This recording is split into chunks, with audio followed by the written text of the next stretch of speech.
Hello and welcome to another edition of Trust Issues by Kepler Trust Intelligence. In this podcast, we speak to leading investment trust managers about the philosophy behind their strategies and the themes shaping their portfolios. In today's episode, we're joined by Masaki Taketsume, manager at Schroder Japan Trust, to discuss how he's navigating the Japanese equity market and where he sees the most compelling opportunities. Masaki, many thanks for joining us today. Yeah, thank you for having me today. Thank you. Pleasure. So starting off with the big picture, could you walk us through your investment approach in terms of how you assess value and also the key traits that you look for? Okay, let me talk about several points of the key feature of the Schroder Japan Trust. So our investment approach is bottom-up, driven by in-house fundamental research. So we basically aiming to generate alpha from the stock selection. We have a long-term investment horizon, and we tend to own 60 to 70 holdings. And as a result of the stock selection, portfolio typically has some style bias towards value and mid to small cap. So when we talk about the bottom-up stock selection, we typically look for the two kinds of the stock, which is the most important driver for the performance of the fund. First one, we called it as a market misperception. So basically, we are looking for the company with internal changes, new management, new strategy, which could structurally improve the return on equity or earnings prospect and lead to the revaluation of the share price. So that's the first set of the stock we are looking for. And the second part is we called it as a market oversight. So we basically looking for the company, especially in the mid to small cap space, which has a strong business franchise and that enables that company to show the solid earnings growth for the long term. And we are expecting some revaluation reflecting that niche top franchise of that mid to small cap company. So that's kind of the overview of the Schroder Japan Trust and our investment approach. Yeah. Thanks for a really interesting overview into your strategy. So zooming in a little now, can you provide an overview of your current portfolio weightings? Yeah, currently as a macroeconomic picture, we have a positive view on the domestic economy on the back of the inflation and the corporate governance improvement. So on that sense, generally speaking, we are overweighting the domestic-oriented sector. And in terms of the size-wise, mid to small cap has been underperforming the large cap recently, so that relative variation become more compelling. So in terms of size-wise, we maintain the overweight in the mid to small cap sector as well. So that's a kind of a big picture of the current weighting of the portfolio. Yeah. And with wage growth picking up, do you think we could see a consumption-led recovery? And if so, has that prompted you to add exposure to more domestic plays?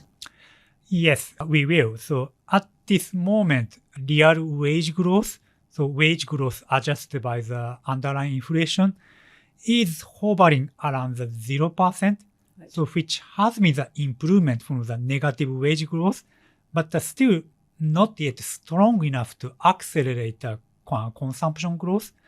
So given the current wage growth environment, we expect real wage growth to turn more positive, which should accelerate the consumption growth going forward. So under that scenario, we are happy to increase the exposure to the domestic-oriented consumer exposed sector. But at this moment, stage has not yet ready yet, so I have to say, yeah. So moving from your portfolio onto recent performance now, the last 6 months have perhaps been more challenging despite a supportive backdrop for value. Can you give us some insight into the factors that have been at play here? Yep.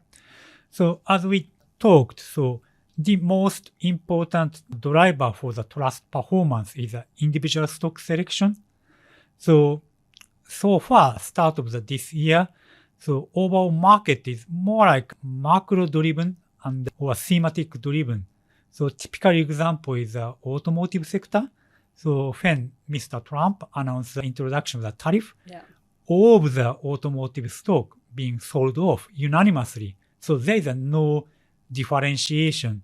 In other words, there is not much room for us to generate the alpha from the individual stock selection in the automotive sector.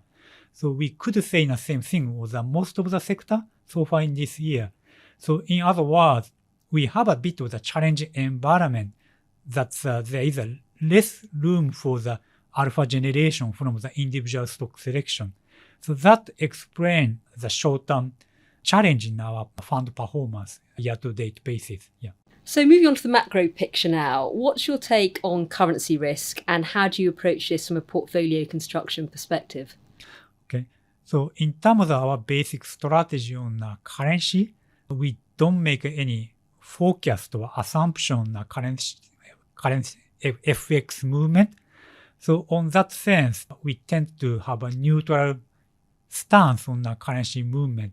But from the bottom-up viewpoint, we are having the more positive feedback from our analyst team on a domestic-oriented company than an exporter.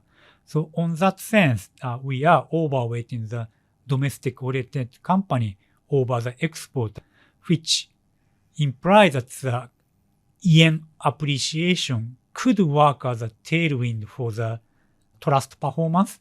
But this is a result from the bottom-up stock selection. So not based on any forecast of the exchange rate movement. Yeah. Now, you mentioned the T word earlier. It's hard to get through a podcast at the moment without mentioning tariffs. What's your take on tariffs, particularly the Japan-US trade deal, and how big a threat do you think they pose to exports? Yeah. So obviously, tariff is a negative for the Japanese economy, especially for the export. But our understanding is that the magnitude of the tariff impact may not be as significant as feared. So just three things. So first and foremost, export only represent 17 to 18% of the total economy of Japan, Right. which is one of the lowest among the major countries.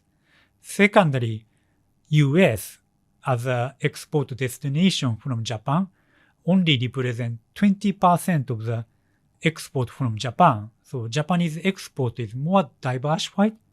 And the last but not least, most of the export item from Japan is a highly value-added product, such as industrial robot, which no US company actually manufacturing.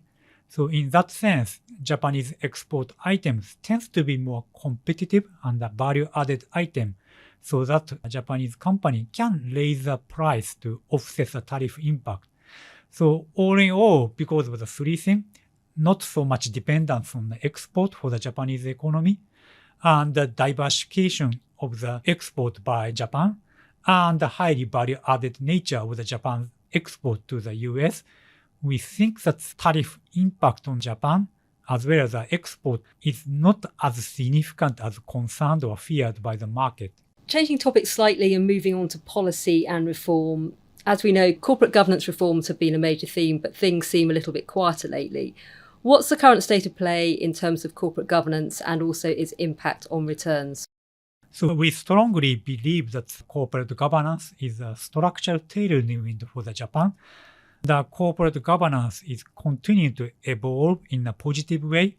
So in terms of current status, I can share the three anecdotal evidence that the corporate governance improvement is actually evolving in a positive way. First one is shareholder remuneration. So despite the quite uncertain global macroeconomic environment, we continue to see the record high level of the dividend payment as well as the share buyback by the Japanese company. So that's the first evidence.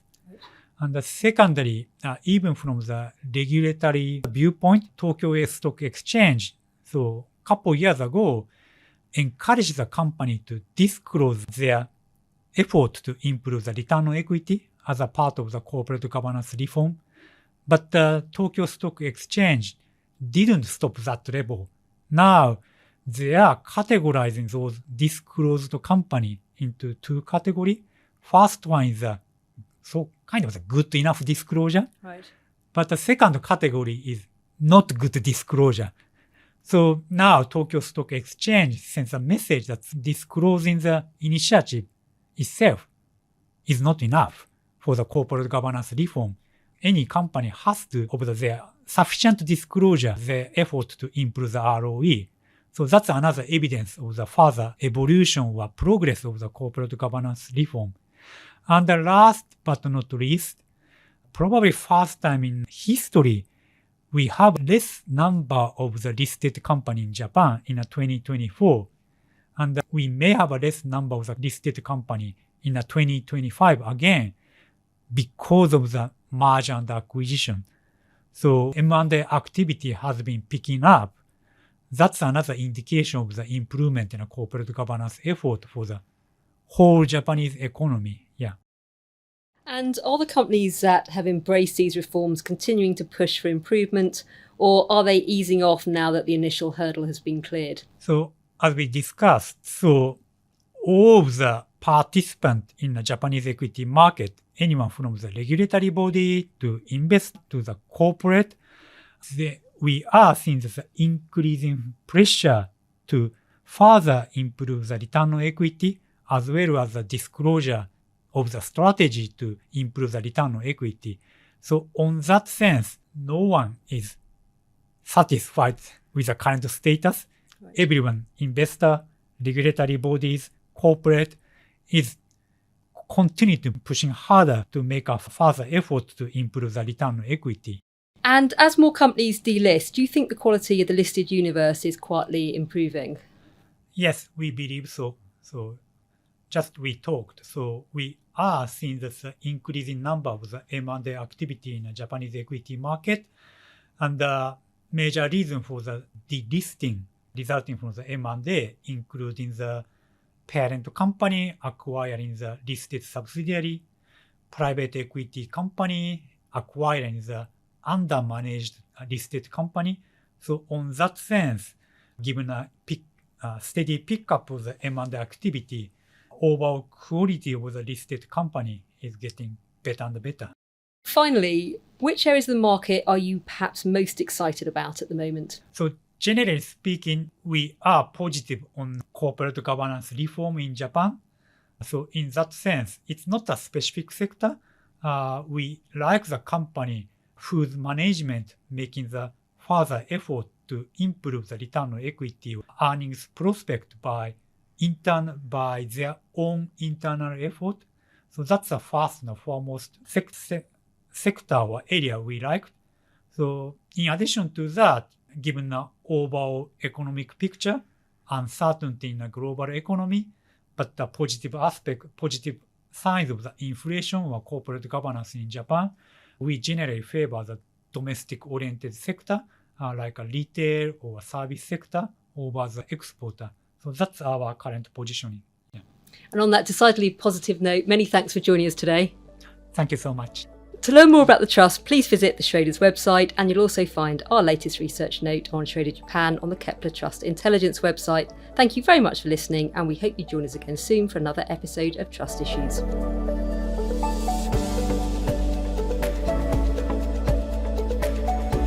Past performance is not a reliable indicator of future results. The value of investments can fall as well as rise, and you may get back less than you invested when you decide to sell your investments. It is strongly recommended that if you are a private investor, independent financial advice should be taken before making any investment or financial decision. Please be aware that there can be a time lag when we release podcasts, meaning time-sensitive information may no longer be accurate at the time of publication. Kepler Partners LLP has a relationship with some of the companies covered in this podcast, which may impair its objectivity. Kepler Partners LLP is authorised and regulated by the Financial Conduct Authority.